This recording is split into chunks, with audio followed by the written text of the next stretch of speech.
आना शुरू कर देता है। जब बाढ़ आता है, पानी गिरता है, तो क्या होता है, बाढ़ उस घर को बहा कर लेके चली जाती है। आप सभी को जय मसीह की। आप सभी के लिए मैं लेकर आ गया हूं आज का वचन।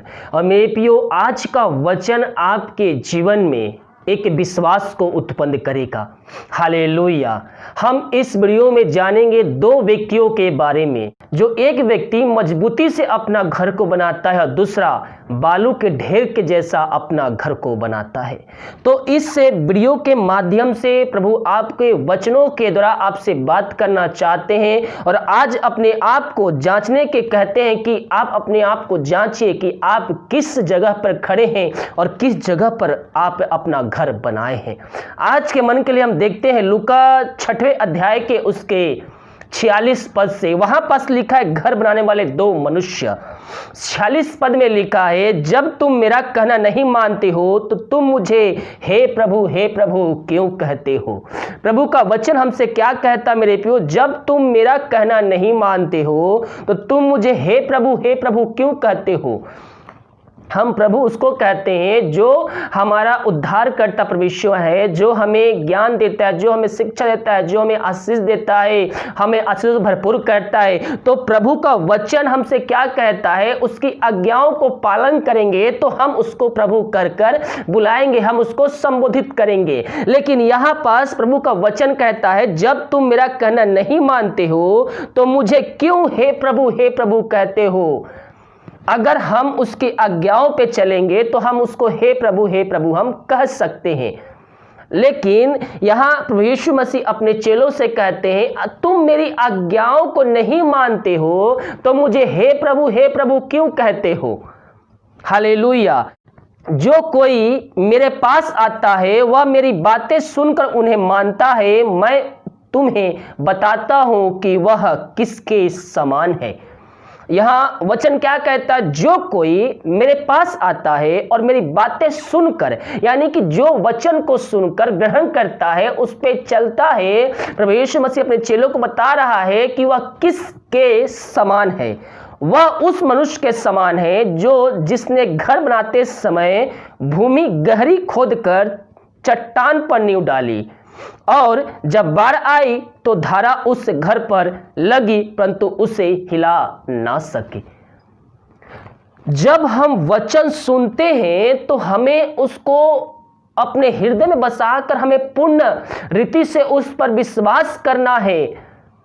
चाहे जीवन में कितनी भी दुख संकट समस्याएं आ जाए, हमें विश्वास से पीछे नहीं हटना है मेरे प्रियो। ये वचन हमें उस समय संभालेगा। ये जब वचन आपके हृदय में रहेगा तो आपको संकटों में सहायता प्रदान करेगा, एक सामर्थ देगा।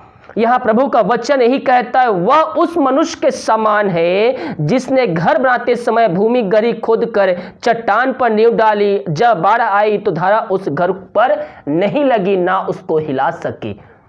हालेलुया। एक मनुष्य घर बनाता है, घर बनाते समय जब नींव डाली जाती है तो नींव को गहरे खोद कर उस गहरे नींव में वो अपने घर का जो ढांचा होता है नींव डालता है, ताकि जब आंधी आए, पानी आए, तूफान आए, बाढ़ आए तो उस घर को हिला ना सके। और वैसा ही होता है, जब बाढ़ आता है तो उस घर पे आंच भी नहीं आती है, वो घर हिलता भी नहीं है। लेकिन अगले पद में क्या कहता है, क्योंकि वह पक्का बना था, जब वह नीचे नींव डाली गई थी वह पक्का था, इसलिए वह बाढ़ में हिला नहीं, डोला नहीं, ना उसको कुछ नुकसान हुआ। उसी तरह से जब आपके अंदर विश्वास भरा रहेगा, वचन का सामर्थ आपके अंदर रहेगा, ये वचन आपके अंदर भरा रहेगा, तो आप हर एक परिस्थितियों में प्रभु यीशु मसीह पर विश्वास रख सकते हैं। समस्याएं चाहे कितनी भी आए, बीमारियां चाहे कितनी भी आए, आपके जीवन में चाहे कितनी बड़ा तूफान आ जाए, आप प्रभु यीशु मसीह पर विश्वास करते रहेंगे, क्योंकि आपका नींव, आपका विश्वास मजबूत है, वो जड़ तक पकड़ा हुआ है। आपके जो कितनी भी समस्याएं आ जाए, आप उसमें डगमग नहीं होंगे। प्रभु यीशु मसीह विश्वास करते रहेंगे कि प्रभु मुझे इस समस्या, इस बीमारियों से भी छुटकारने में सामर्थ्य है। हालेलुया। और अगला पद में कहता है, परंतु जो सुनकर नहीं मानता वह उस मनुष्य के समान है जिसने मिट्टी पर बिना नींव घर बनाया, जब उस पर धारा लगी तो वह तुरंत गिर पड़ा।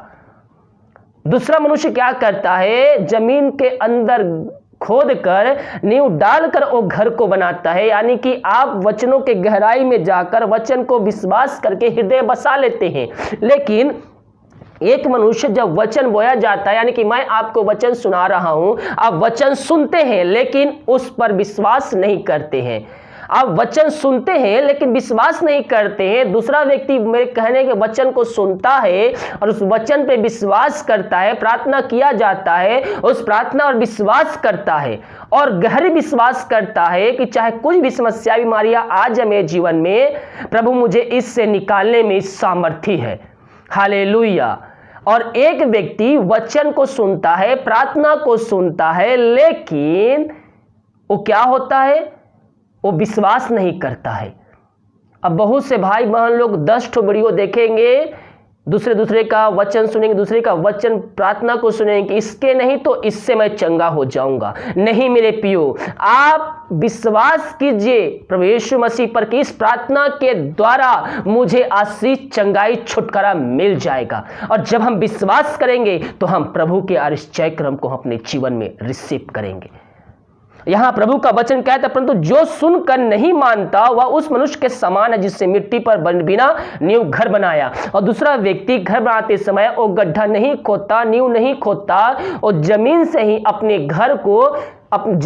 अपने घर को बनाना शुरू कर देता है। जब बाढ़ आता है, पानी गिरता है, तो क्या होता है, बाढ़ उस घर को बहा कर लेके चली जाती है। क्यों? क्योंकि वह नींव जमीन के अंदर नहीं थी, वो ऊपर से घर बना हुआ था। जब धारा आई तो उस घर को बहा कर ले गए। दूसरा व्यक्ति घर बनाते समय अपने नींव को जमीन के अंदर डालता है और बाढ़ आता है, वो घर हिलता नहीं है। जब वो मनुष्य जमीन के ऊपर से घर बनाता है और बाढ़ आता है, वह बह जाता है। वह किस मनुष्य के समान है, जो वचन सुनते हैं, प्रार्थना सुनते हैं, लेकिन वह विश्वास नहीं करते हैं। जब उनके जीवन में समस्याएं आती है, दुख संकट आती है, तो वह वहां से गिर जाते हैं, वहां से अलग हो जाते हैं। हालेलुया। और प्रभु को पत्नी से नीचे गिर जाते हैं, क्योंकि जो वचन वो सुने हैं उस पर विश्वास नहीं किए हैं। हालेलुया। प्रार्थना वीडियो देखने वाले भाई बहन, अगर आप भी ऐसा है, वचन सुनते हैं, प्रार्थना सुनते, आपके अंदर विश्वास की घटी है, विश्वास की कमी है, तो आज ही समय है प्रभु यीशु मसीह के पास आकर उससे अपने गुनाहों की माफी मांगे और उससे प्रार्थना कीजिए, प्रभु पवित्र आत्मा के सहायता कर कि मैं भी इन वचनों पे विश्वास कर सकूं। हालेलुया। हम विश्वास करने वाले हो जाए, प्रभु हमारे जीवन में आशीष को भेजना चालू कर देगा। हालेलुया। और प्रभु का वचन लूका 6:46 में क्या कहता है, जब तुम मेरा कहना नहीं मानते हो तो क्यों मुझे हे प्रभु कहते हो। उसका कहना क्या है, उसकी आज्ञाओं को पालन करना। जब तुम मेरी आज्ञाओं को पालन नहीं करते हो तो मुझे तुम क्यों हे प्रभु कहते हो। उसकी आज्ञा क्या है, दोष न लगाओ, शत्रुओं से प्रेम करो। 10 आज्ञाओं आपको मैं बता चुका हूं कि उसकी आज्ञा क्या क्या है। फिर भी मैं इस वीडियो में आपको याद दिलाता हूं कि उसकी मुख्य आज्ञा क्या है। ऐसे बहुत सी आज्ञाएं हैं इस पुस्तक में। हर एक आज्ञा को जब पालन करेंगे तो प्रभु हमारे जीवन में आशीष को भेजेगा। हालेलुया। यहां कहता व्यवस्था विवरण आपके 5वें अध्याय से जब हम देखते हैं तो वहां पास से हम पाते हैं वो 10 आज्ञा। मुझे छोड़ दूसरों को परमेश्वर करके ना मानना, तू अपने लिए कोई मूर्ति खोद कर ना बनाना, और तीसरी आज्ञा है तू अपने परमेश्वर यहोवा का नाम व्यर्थ ना लेना। चौथी आज्ञा है व्यवस्था विवरण 5वें अध्याय के उसके 12 पद में चौथा अध्याय दिया, तू विश्राम दिन को मान कर पवित्र रखना। और 16 पद में 5वां आज्ञा है अपने माता और अपने पिता का आदर करना। और 6वां आज्ञा है 17 पद में, तू हत्या ना करना, तू व्यभिचार ना करना, तू चोरी ना करना, तू किसी को झूठी साक्षी ना देना।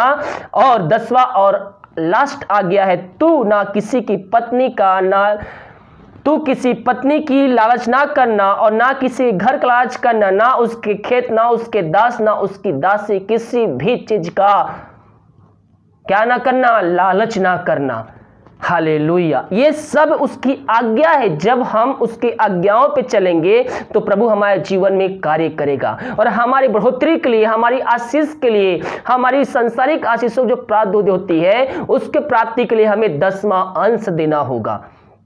जो हम कमाई करते हैं उसका 10वां अंश में प्रभु के कार्यों के लिए, प्रभु के दासों के लिए, प्रभु के चर्च बनाने के लिए हमें देना होगा, तो हमें उसमें आशीष प्राप्त होगा। भेंट मनुष्यों के लिए मार्ग खोलती है, उन्हें ऊंचे ऊंचे स्थानों पर पहुंचाती है, आपके बंद रास्ते को खोलती है। जब हम प्रभु की आज्ञाओं को नहीं पालन करेंगे तो हम उसे क्यों कहेंगे हे प्रभु, हे प्रभु। यहां यही कहता है, जब तुम मेरा कहना नहीं मानते हो तो तुम मुझे क्यों हे प्रभु कहते हो। मेरे प्रियो, हम प्रभु के वचन पे चले और उसकी आज्ञा कोई आपको ये नहीं कि पहाड़ खोदना है और उसमें से आपको निकालना है, नहीं, ये आप अपने आप कर सकते हैं। आप उसकी आज्ञाओं पे चलने के लिए प्रभु से प्रार्थना कीजिए। एक जाने और अनजाने में किया गया पाप दूसरे और जानबूझकर किया गया पाप दूसरा। ये जो आज्ञा आपको 10 बताया हूं, ये आप अपने से इस आज्ञाओं पे आप चल सकते हैं। मुझे छोड़ कोई दूसरे परमेश्वर को ना मानना, यानी कि हमें प्रभु के पीछे ही चलना है। तू अपने लिए कोई मूर्ति खोद कर ना बनाना, तू अपने परमेश्वर यहोवा का नाम व्यर्थ ना लेना, तो विश्राम दिन को मानकर पवित्र रखना, यानी कि विश्राम दिन संडे को हमें काम नहीं करना है, हमें प्रभु को उपस्थिति में बैठकर चर्च जाना है, घर में रुककर हमें स्तुति आराधना करना है, उससे प्रार्थना करना है। अगर आप ये कर सकते हैं तो, और मैं जानता हूं वीडियो देखने वाले बहुत से भाई बहन 90% लोग ये कर सकते हैं। हालेलुया। जो एकदम मजबूरी हो जाता है, हॉस्पिटल है, सरकारी जॉब है, हो सकता है इनको छुट्टी ना मिलता हो, लेकिन बहुत से लोगों को अपने हाथ में होता है कि ये क्या कर सकते हैं, वो उस दिन विश्राम कर सकते हैं।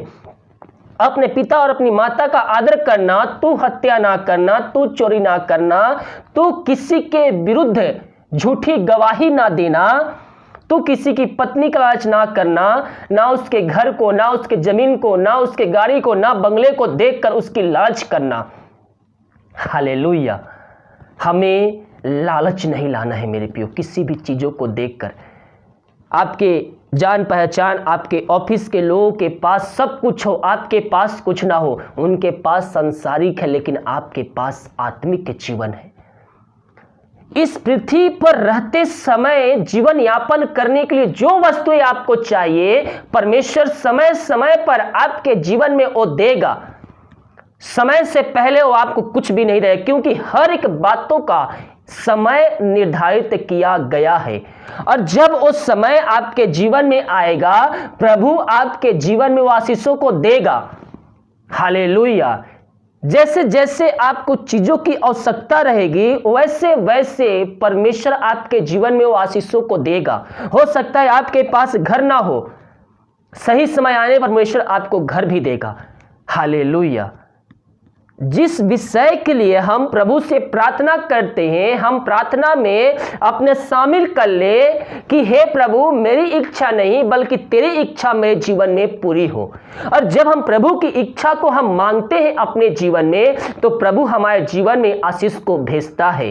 और जो हम प्रभु की इच्छा के अनुसार हम मांगते हैं, वो हमारे पास सदैव तक रहता है, जब तक आप प्रभु की आज्ञाओं को पालन करते रहेंगे। हालेलुया। जैसे ही आप प्रभु की आज्ञाओं से आप हटे, वो आशीष से धीरे धीरे धीरे धीरे आपके जीवन से वो खत्म होती जाएगी, आपको पता भी नहीं चलेगा। हालेलुया। तो हमारे पास आशीष आ गया, चंगाई आ गया, छुटकारा मिल गया, हमें किसी भली वस्तु की घटी कमी नहीं है। तो ये नहीं कि हम प्रभु से अलग हो गए। जिसको देने का अधिकार है, उसको छीनने का भी अधिकार है। बहुत से भाई बहन लोगों को जब जीवन में प्रभु आशीष देता है, जब मसीह में आते हैं तो वचन पे चलते हैं, उनके जीवन में आशीष आ जाता है, चंगाई, छुटकारा, उनको नौकरी मिल जाता है, सब कुछ मिल जाए, तो प्रभु से अलग हो जाते हैं। अब मेरे पास तो सब कुछ हो गया है, जान पहचान हो गया है, कुछ होगा भी तो मैं उससे बोल दूंगा वो मेरा काम कर देगा। उनको क्या हो जाता है, अपने ऊपर घमंड आ जाता है कि अब मैं सब कुछ कर सकता हूं। याद रखिए, जो कुछ आपके पास आए वो आपकी योग्यता से नहीं, आपके बल ना, आपकी शक्ति ना, मेहनत करने के, बल्कि प्रभु के द्वारा वो आपके पास आया है। आप पहले ही मेहनत करते थे, पहले बुद्धि ज्ञान था आपके पास, फिर आप क्यों नहीं वो सब कर सके? जब प्रभु के पास आए तो प्रभु ने आपको आशीष दिया।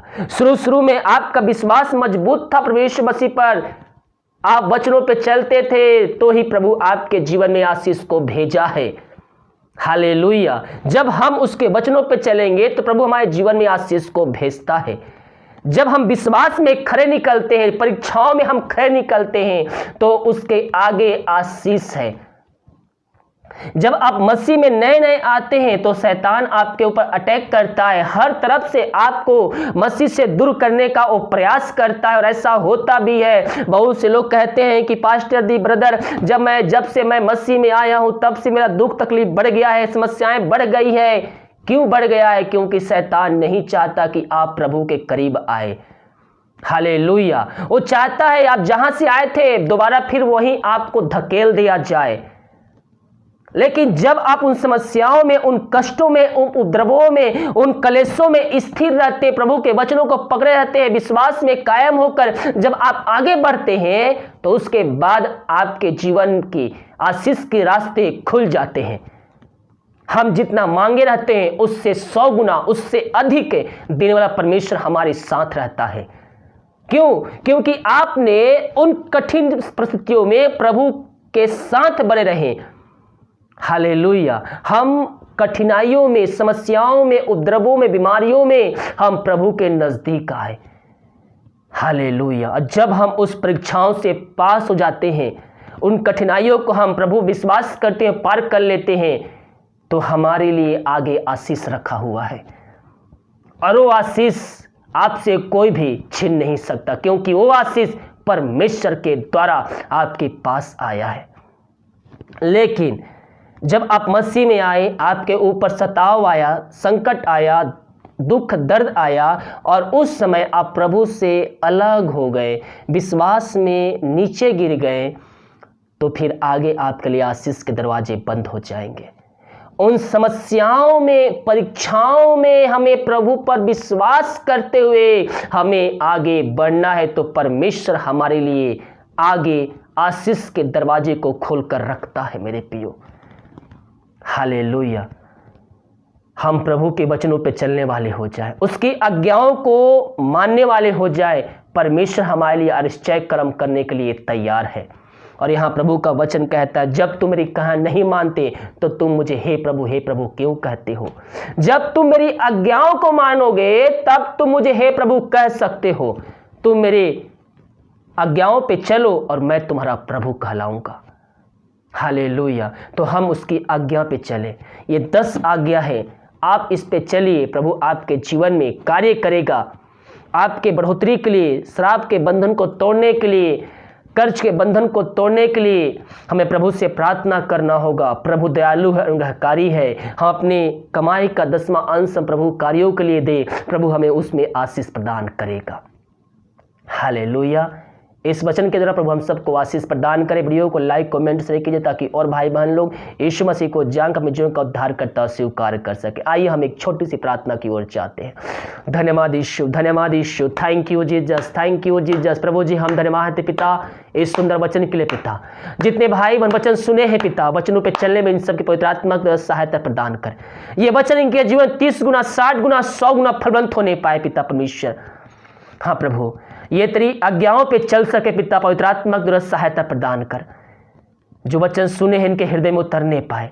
मेरे प्रियो प्रभु से प्रार्थना कीजिए, प्रार्थना कीजिए, पवित्र आत्मा के द्वारा वो आपकी सहायता करेगा। प्रभु से प्रार्थना कीजिए, प्रभु हम जो वचन सुने हैं उन वचनों पर चलने के लिए हमारी सहायता कर, पवित्र आत्मा के द्वारा सहायता प्रदान कर पिता। वो आपका सहायक है मेरे प्रियो। परमेश्वर आपके संग रहता, पवित्र आत्मा आपके सहायक है। वो आपके हर एक परिस्थितियों में आपके साथ रहता है।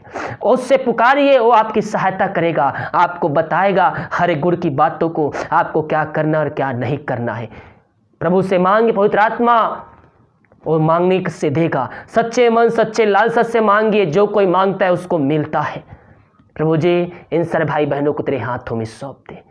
यह वचन जिस घर में चल रहे पिता, उस घर में उद्धार आने पाए पिता, उस घर के हर व्यक्तियों का जीवन परिवर्तन होने पाए पिता। हर एक व्यक्ति वचनों पे विश्वास करके यीशु मसीह को जीवन का उद्धार करता स्वीकार करके अंत जीवन का सहभागी बन जाए, यही प्रार्थना करते हैं। प्रार्थना सुमा धन्यवाद यीशु के नाम पिताजी आशीष मांगते हैं, सुन दे आशीष ग्रहण कर। आमीन आमीन और आमीन। हालेलुया। प्रभु इन वचनों को द्वारा हम सबको आशीष प्रदान करे। कल बुधवार है, कल इस वाले चैनल पे वीडियो नहीं आएगा, नाइट वाले चैनल पे वीडियो आएगा। प्रार्थना और वचन एक साथ आएगा, तो उन सभाओं में शामिल होकर आशीष को प्राप्त कर लीजिए। God bless you.